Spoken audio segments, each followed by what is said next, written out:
Welcome back. In this video, we'll talk about inhalation burns. The most common cause of inhalation burn is, of course, flames. When somebody is trapped in a house that is burning, or when they're very close to an area of burning substances. Basically, anything that causes hot air to go into the lungs. The prognosis is determined by how far the air have traveled into the respiratory system. For example, if the nostrils are burned, by evidence of burned nasal hairs, but the entire respiratory tree has nothing at all, then the prognosis is very good.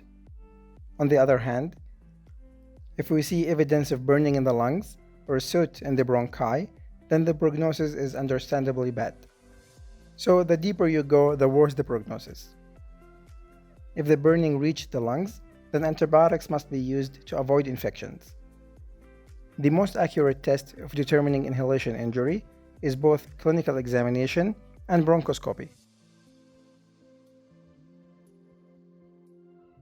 Inhalation injury can be confirmed by the ratio of pressure of arterial oxygen to FiO2. If the number is less than 350, this confirms the diagnosis. The treatment generally goes as follows. Put the patient in a prone position. We need aggressive pulmonary toilet. Bronchodilators like albuterol can be used. Antioxidants like nebulized N-acetylcysteine can also be used. And sometimes we can use aerosolized heparin. This dilutes and resolves all the small clots. It's worth talking about carbon monoxide poisoning as well. We know that oxygen binds to hemoglobin and travels around the blood.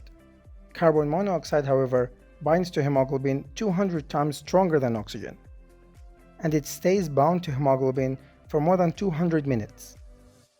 We can use 100% oxygen mask to decrease this time into 60 minutes.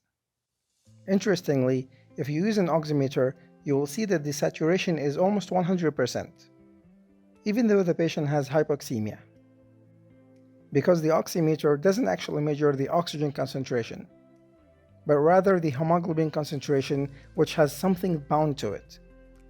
So for example, if we use an oximeter in a patient that is healthy and we see that the reading is 99%, it means that 99% of the patient's hemoglobin is bound to something.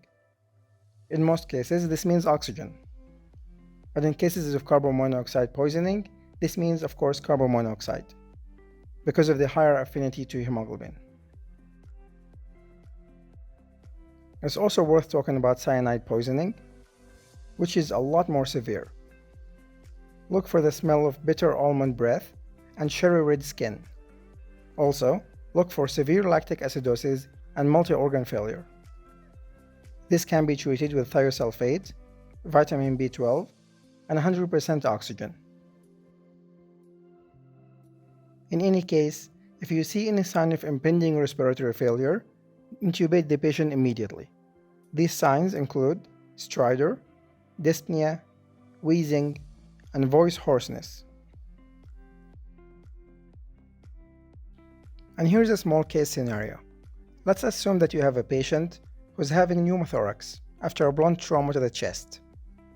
You examine the trachea using a bronchoscope, and you see that there's a fracture in the lower trachea or the bronchial area. This fracture involves about 20% of the circumference of the trachea or the bronchi. However, after inserting a chest tube, the pneumothorax resolved and the lungs re-expanded. What would you do next? The answer is observing the patient and continuing the conservative management.